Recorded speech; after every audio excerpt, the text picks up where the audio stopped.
2004 com 10, 2014. Então, 9 anos seria 2013, né? Então, aqui nós estamos mais ou menos em 2013. Cumprimento da pena dele, né? Vamos supor que ele cumpriu bonitinho. Quando em 2014, sentença transitou em janeiro de 2004, ele cumpriu os 9 anos da pena em 2013. Quando foi em 2014, ele pratica um latrocínio.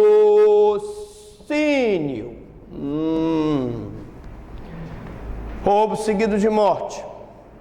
Pergunto. Ele tem direito, aí ele vai cumprir a pena do latrocínio. Vamos supor que ele pegue 12 anos do latrocínio, beleza.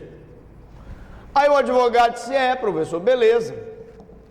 O meu cliente vai cumprir 4 anos aqui preso. 4 anos aqui preso seria 1/3 da pena aqui, ó. A caneta vai até que ela vai e falha, né? Vamos ver se essa daqui já melhorou. 1/3 aqui, 1/3 aqui e aqui 1/3. Ele vai cumprir preso aqui 8 anos, 4 anos mais 4 anos, e aqui ele vai pedir livramento condicional. Não, senhor, não tem direito. Por quê, professor? Ele é reincidente específico em crime hediondo. Praticou ali em cima um homicídio qualificado. E aqui embaixo o latrocínio. Se ele praticou um homicídio qualificado e após a sentença transitada em julgado, ele pratica um outro crime, não teve o prazo daqueles 5 anos da reincidência para pagar o crime anterior, ele é reincidente específico. E se ele é reincidente específico, mesmo que ele cumpra os 2/3 ali, não é isso? Ele não tem direito a novo livramento condicional, porque ele é reincidente específico em crime hediondo. Deu para entender? Foi boa a sua pergunta, porque é uma pergunta de prova. Reparação do dano, salvo efetiva impossibilidade de fazê-lo. Professor, a reparação do dano é um outro requisito do livramento condicional? É outro requisito do livramento condicional. Então você provocou dano àquela pessoa, você tem que reparar. E a pessoa, o apenado que com o crime causou dano a outra pessoa, tem o dever de reparar esse dano. Claro, se ele for pobre, no sentido da lei, não tem nem o que comer, não tem nem o que dar para sua família, como é que eu vou exigir dele essa reparação do dano? Aí, lógico, ele vai ser isento dessa reparação do dano. Mas a reparação do dano, vamos colocar aqui é letra C, né? Olha, me orientem aí, a aula é ao vivo, não tem edição, depois vai sair lá, sem edição, aí vão dizer, poxa, o professor colocou letra C, era D, aqui é D, reparação do dano. Pronto, reparação do dano. Tá tranquilo até aqui? Posso dar uma castigada violenta? Então vamos lá. Quais são, professor Franklin, então? Já vimos os requisitos objetivos, vamos ver os requisitos subjetivos. Boa conduta carcerária. O que é boa conduta carcerária? Ele não briga com ninguém, não é? Ele cumpre as ordens que são determinadas. Ele tem bom comportamento na cela. Bom desempenho no trabalho interno. Nós vimos, está aí na aula de sanção penal, que ele é obrigado tanto a trabalhar no regime fechado, quanto no semiaberto, e no aberto é imprescindível que ele trabalhe. Então, bom desempenho no trabalho interno, aptidão para sustentar, né? Sustento com um trabalho honesto.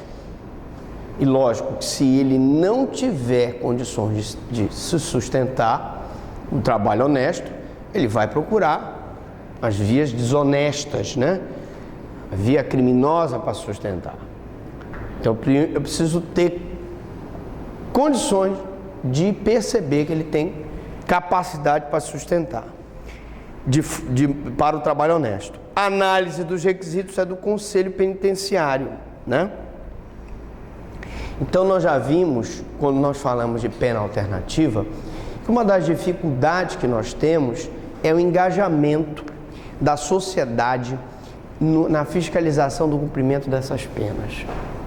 E o Conselho Penitenciário, que é formado por representantes da comunidade, porque a sua formação é paritária, ele tem essa obrigação sim. E ele é que vai dar esse parecer dizendo que aquela pessoa tem condições de se sustentar honestamente. Bom, além disso, cessação de periculosidade nos casos de condenado por crime doloso praticado com violência ou grave ameaça. Então, professor Franklin, se eu tiver um documento que me prove que não cessou a periculosidade dele, ele pode ser beneficiado pelo livramento condicional? Não. Ainda mais se o crime foi praticado com violência ou grave ameaça. Por quê? Porque a cessação da periculosidade, ela pressupõe que a pessoa não tenha mais nenhum indicativo de que voltará a delinquir. Se ele apresenta o mínimo indicativo possível que ele vai voltar a delinquir, eu não concedo o livramento. Tá? Diga. Oh, ok. No caso, geralmente esse laudo aí que disse que cessou a periculosidade demora para fazer o arresto, assim não acontece.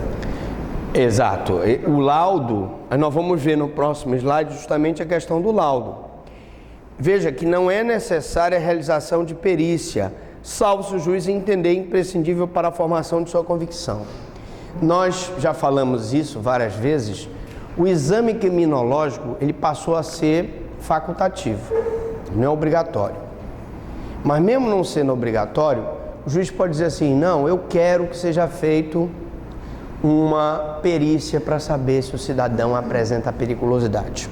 Aí necessariamente tem que chamar o psiquiatra, tem que chamar o assistente social, tem que chamar o psicólogo e fazer um laudo.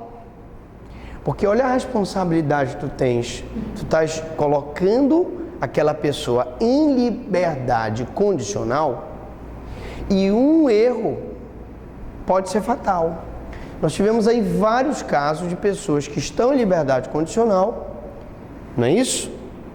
Lembra daquela história? Daquele cidadão que ia lá para o tratamento lá dele, passava lá por um laboratório e era um ambulatório que ele ia, e no meio do caminho tinha um matagal.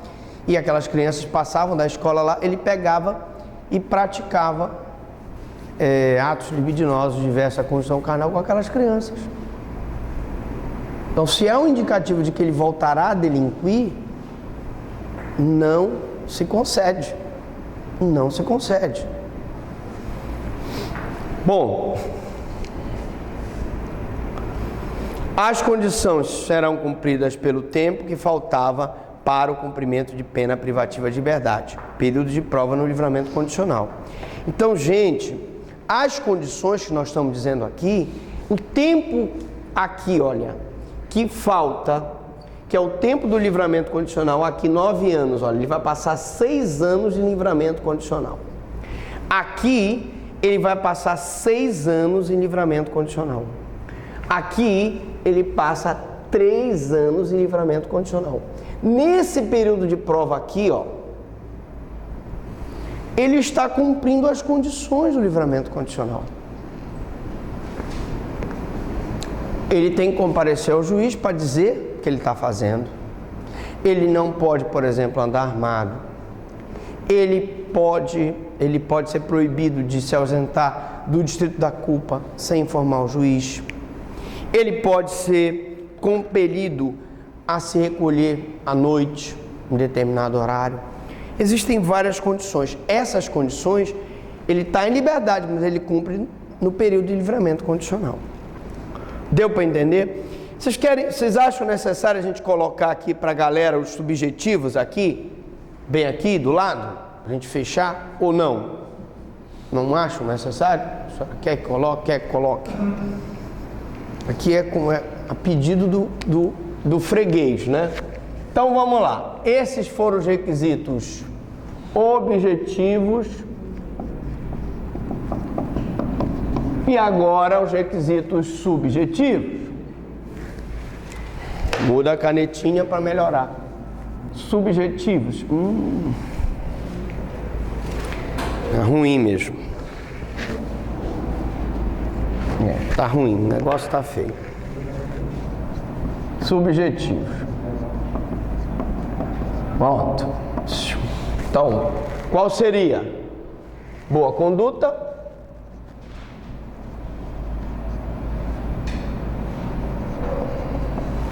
Ocupação lícita. Que mais? Trabalho honesto. Que mais? Que mais? Que mais, papai? Cessação da periculosidade.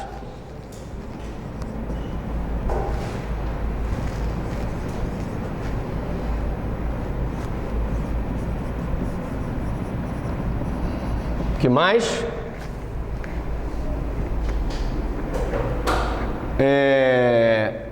Eu acho que basicamente é isso aqui. Professor, Diga. se ele não tiver essa ocupação, aliás,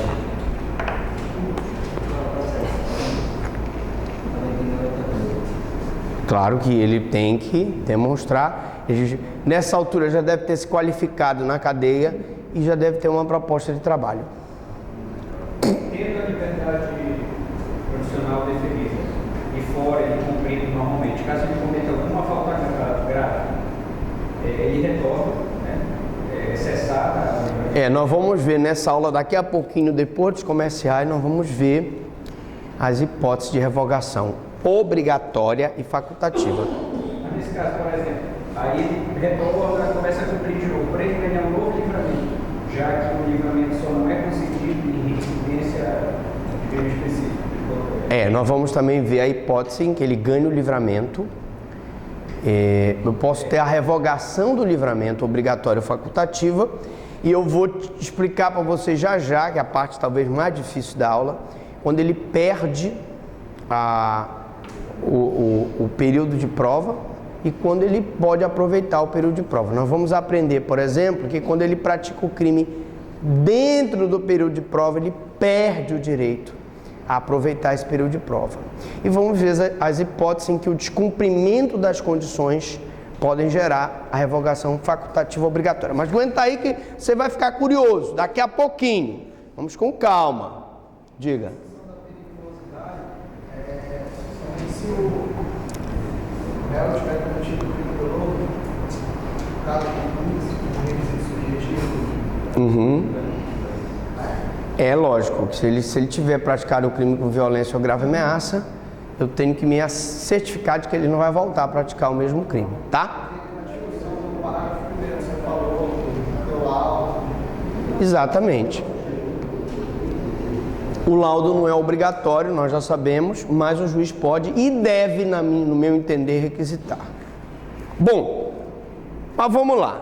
As condições serão cumpridas pelo tempo que faltava e agora eu quero falar das condições. Vamos lá. Devagar, em situações, em doses homeopáticas. Professor Franklin, quais são as condições que o condenado, beneficiado por livramento condicional, tem que cumprir no período de prova? Primeiro, obter ocupação lícita dentro de prazo razoável se for apto para o trabalho. Então, é obrigatório o cidadão está, se ele for apto para o trabalho, claro, se ele tiver alguma deficiência, mas se ele for apto para o trabalho, ele tem que conseguir emprego. Segundo, comunicar periodicamente ao juiz sua ocupação. Então, lá no interior, quando eu era promotor de Conceição do Araguaia, a galera ia, tinha um livrinho lá, ele assinava o ponto dele lá no livrinho e ia perante o juiz informar suas atividades, sobre o que o senhor está fazendo. Ah, doutor, estou trabalhando, estou beleza, estou tranquilo, então continua lá o cumprimento. C. Não mudar do território da comarca do juiz de execução sem prévia autorização deste. Claro, professor, ele precisa viajar, vai a trabalho. Não é que ele não possa mudar, ele não pode mudar sem a autorização do juiz. E se ele mudar, professor, de comarca? Tinha muita situação do cidadão estar cumprindo pena em Conceição, de repente conseguir um emprego em Redenção, no sul do Pará. Aí o juiz da execução de Conceição concedia essa situação, mas oficiava ao juiz de Redenção e ele ficava se apresentando perante o juiz de Redenção, que mandava a informação lá para o juiz de Conceição do Araguaia. Porque ele não pode ficar... Você sabe que o cabrito, né, o bezerro, com muita liberdade, nunca segue o caminho da verdade. Não pode dar liberdade para ele, tem que estar fiscalizando ele. É esse o ditado? Você pode usar para o cabrito, para o boi, para a vaca. A vaca com muita liberdade nunca segue o caminho da verdade, não é verdade? Facultativas. Essas nós vimos as condições obrigatórias, tá? Mas eu também tenho condições facultativas que são um plus, que o juiz pode incluir. Por exemplo, não mudar da residência sem comunicar ao juiz e à autoridade incumbida da observação cautelar de proteção. Quem é essa autoridade? É o famoso agente da condicional que nós não temos. Quem faz a fiscalização? Conselho Penitenciário e Patronato. Patronato funciona? Conselho funciona? Depende. Em alguns lugares funciona, outros não. Recolher essa habitação em hora fixada. O juiz pode dizer, olha, o senhor está em livramento condicional. Então o senhor... O pessoal já dorme 11 horas da noite, né? Mas enfim, 6 horas da tarde o senhor tem que estar em casa. Não, professor, mas eu 6 horas saio do meu trabalho. Então, até 19 horas. Pronto. Até o senhor pegar o ônibus, chegar na sua casa, 19 horas o senhor tem que estar em casa. Mas alguém tem que estar lá fiscalizando ele, né? Se tiver uma tornozeleira eletrônica, por GPS, eu vou lá pelo sistema de monitoramento, não tem? Tu que trabalha lá na polícia, não tem? O cara tá com a tornozeleira, pelo GPS eu sei que aquele ponto eletrônico está chegando na casa dele naquele horário, não tem? E eu tenho como saber se ele não chegou. Não frequentar determinados lugares. O cara é viciado em jogo. O cara gosta de ir para casa de prostituição. Então eu proíbo ele. Se ele tiver com o tornozeleiro e lá no GPS indicar que ele está indo por loco, corta, já está descumprindo. Revogação do livramento condicional. Revogação obrigatória. Artigo 86 e revogação facultativa. Então agora ele me perguntou, mas a gente vai dando as explicações em doses homeopáticas. Senão o aluno fica, nossa, quanta informação. Então nós já vimos as obrigações, nós vimos as condições, né, que ele tem que cumprir, as obrigatórias e as facultativas. As obrigatórias o juiz tem que impor, as facultativas ele pode ou não impor. E agora nós vamos ver os casos de revogação obrigatória e revogação facultativa. Primeiro, a revogação obrigatória. Professor Franklin, primeiro caso de revogação obrigatória, qual é? Condenação definitiva à pena privativa de liberdade pela prática de crime durante o benefício. Claro, né, gente? Se ele praticou um crime durante o benefício, tu achas que tu és o juiz, tu não vai revogar obrigatoriamente o livramento condicional? Tu vai dizer, cara, vem cá, te dou o livramento condicional, isso é um benefício legal, tu estás em liberdade, tu vai lá e praticar outro crime? Não pode. Reparem, condenação definitiva, a pena privativa de liberdade pela prática de crime durante a vigência do benefício. Duas observações. Primeiro, condenação definitiva, ou seja, ele foi condenado definitivamente enquanto tiver um recurso e a sentença não tiver transitado em julgado, não há condenação definitiva, portanto eu não posso revogar o livramento. Segunda observação, veja que ele fala de crime praticado durante a vigência do benefício. Mas vem cá, é crime doloso ou crime culposo? Vale, por exemplo, se ele praticar um furto, um homicídio, ou vale uma lesão corporal na direção de veículo automotor? Questões que devem ser respondidas. Mas antes, eu queria colocar o seguinte.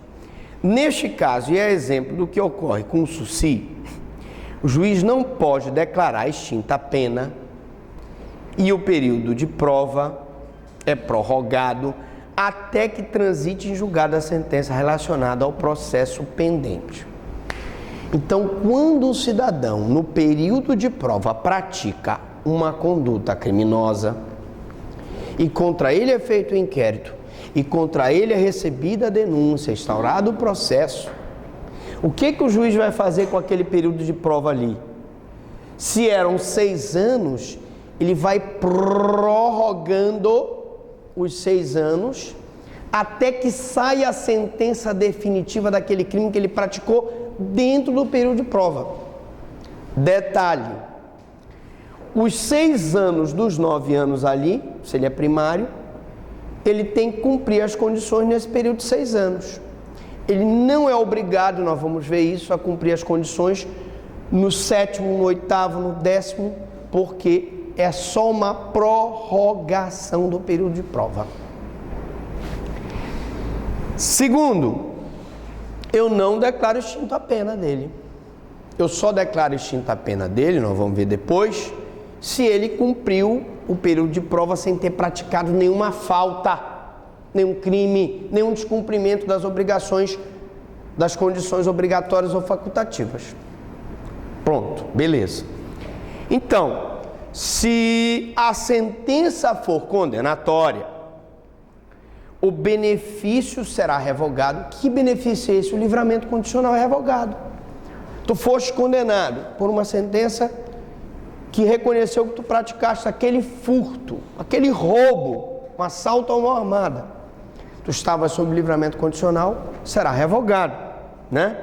O benefício será revogado e o condenado deverá cumprir o resto do tempo da prisão sem computar o período em que esteve solto.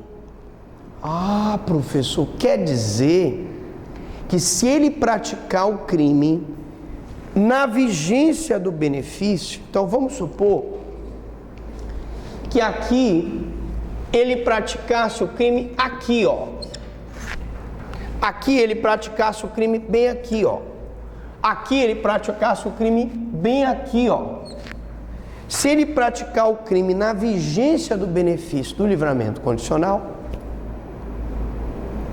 eu tenho obrigatoriamente que desconsiderar o período de prova. Professor, mas espera aí, calma lá, vamos entender isso aqui.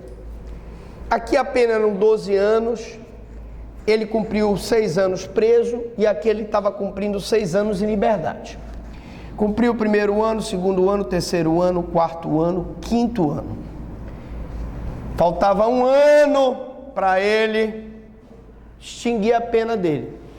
Nesse 5º ano ele pratica um crime na vigência do benefício. Vem aqui, pá. Significa dizer, professor, que esse tempo todo que ele cumpriu aqui, que eram 6 anos, faltava só 1 ano para ele terminar a pena dele. Se ele cair na besteira de praticar um crime faltando 1 ano, ele perde os 6 anos aqui, perde. Preste atenção, ele não perde o período que ele esteve preso. Isso ele cumpriu preso. Ele perde o período que ele estava em livramento condicional. Ele praticou um crime aqui, ele perde isso aqui e ainda vai ter que cumprir a pena do outro crime. Então, nesse exemplo aqui, por exemplo, ele tinha 3 anos, né, de livramento condicional. Pratica o latrocínio bem aqui, ó, dentro do benefício. Foi condenado por latrocínio a uma pena de 12 anos, óbvio. Então eu vou somar os 12 anos do latrocínio, mas os 3 anos que ele não cumpriu o livramento condicional aqui, porque eu não aproveito, porque o crime foi praticado dentro do benefício, e ele vai ter que cumprir o quê? 15 anos de pena.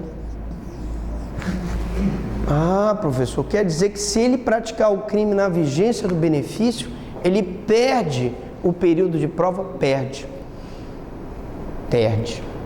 Mesmo faltando só 1 dia, perde. Professor, faltava só 1 dia para ele completar ali os 6 anos, faltava só 1 dia para ele completar ali os 3 anos, ele foi lá e praticou um latrocínio. Saiu a sentença penal condenatória do latrocínio, ele perde os 3 anos todos? Perde. E a explicação é essa.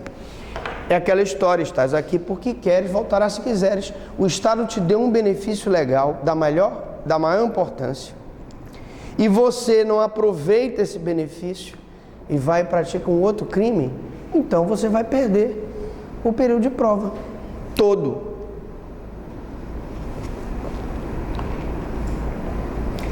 Código Penal e sua interpretação jurisprudencial. Segunda hipótese, letra B.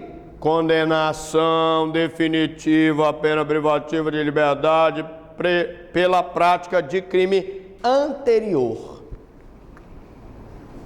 Então, a nossa questão é o seguinte: ele não pode praticar o crime no período de prova. Se ele praticou o crime no período anterior, ele não perde o período de prova. Então, o que diz aqui? A ressalva do artigo 84, contida no inciso 2 do artigo 86, significa, segundo leciona Damásio de Jesus, sem prejuízo da soma das 2 penas. A pena restante, em relação ao primeiro crime, computando-se nela o tempo em que o beneficiário esteve solto e a nova pena.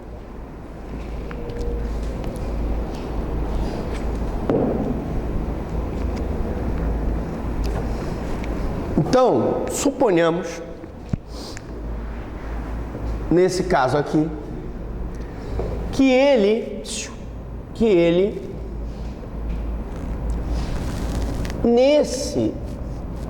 ou aqui, na época que ele estava preso, ou antes, ele tenha praticado um crime B. O crime A que não foi descoberto. Ele foi condenado por esse crime, eu vou chamar crime B, e ou antes do período de prova, quando ele estava preso, ou aqui, ele pratica um crime.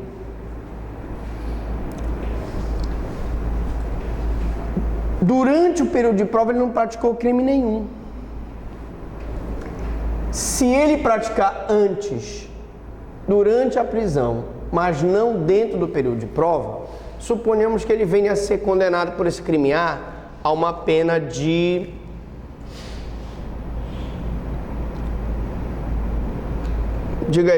5 anos.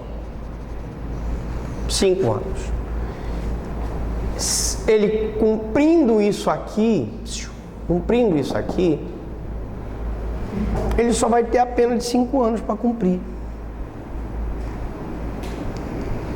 Não cumprindo o livramento condicional, ele vai ter o restante do livramento que ele tinha, mais a pena do crime anterior. Mas uma coisa é certa, se o crime não foi praticado no período de prova, ele não perde o tempo que ele cumpriu no período de prova. Então vamos ver aqui.